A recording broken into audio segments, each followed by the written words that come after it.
Hello, it's Neil Getz. It's the end of October. It's really nice warm day for a change, and we're at Raedykes Stone Circle. A quick topology then. I'm just going to go up behind these stones onto the kind of cairn area. Just a quick look around. So looking down towards the sun, kind of south, I guess. We're definitely elevated. We're definitely on a little hill. Maybe not so much a little hill, but actually quite well elevated up. Probably the same kind of elevation as most of the high ground round about. Looking up north there, coming round.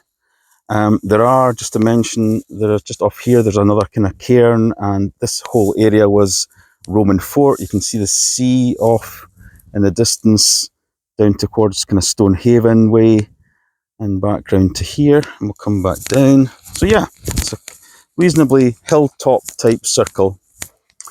So we'll just start with a kind of outlier here, up to about kind of chest height, nice quartz seams kind of coming in there, nice bits of quartz all the way down, and that's fairly common with most of these stones, I think. So it's a nice size blocked stone. This main one, I mean, you could be forgiven if you were to stand up here.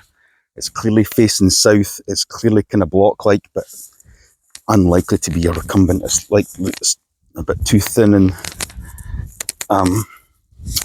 slab-like, I think. But you never know. Considering the amount of work that's been going on round about here with like the Roman camps and stuff like that, I suspect most of these stones are actually being re-erected in place rather than maybe originally positions, but you never know. So yeah, very slab-like, very thin, kind of up to my lower chest type height, maybe a couple of arms across. Maybe a little curb stone here before the next one, which is pretty much, if I stand next to it, up to my kind of head height, so about 1.6. And flat front, flat back type arrangement here. Aberdeen's not quite as sunny as this all the time, or warm, just to let you know.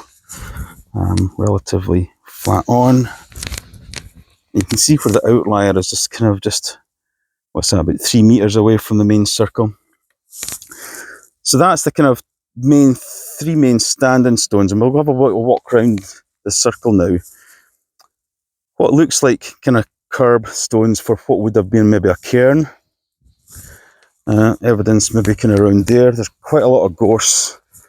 Another stone there. First evidence of a kind of fallen stone, which would maybe kind of come round this kind of curve here from where the other stones are. And probably a good 25%, 30% of that would have been buried to make sure it wasn't going to fall over. Another fallen stone underneath this gorse. Again,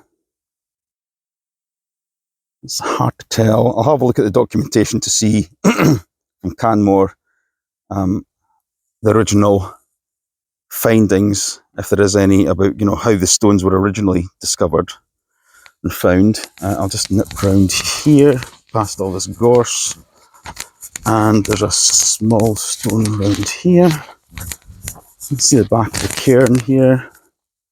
That was that stone round there. There's a small standing stone here, relatively small, maybe just up to my hip. Squarish type stone, and then round here there's maybe some curbing, but that looks like the cairn there. Small stone here, up to just past my knee. There's another outlier here, and probably another one of the standing stones is here. It's just about up to my hip level, just in orientation where these three main ones are here. So that's about the kind of size of it. It's probably what, I don't know, 10 meters, 12 meters diameter. Clearly a bit of a cairn going on in the middle. A lot of the stones maybe from the cairn are out here whatever they were maybe used for when the Romans had maybe were camped here. You just never know about how much it had been disturbed. But yeah, it's a lovely stone circle. Access-wise, along a B road, parked up, across a couple of gates and up through gorse, up a hill. Not the easiest access. A little bit of a walk, a little bit of a scramble. So yeah, it's just to say it's not the easiest thing to get to if you want to tick it off your bucket list. But it's a lovely circle. It's lovely views on a nice day. But yeah, thanks very much for joining me.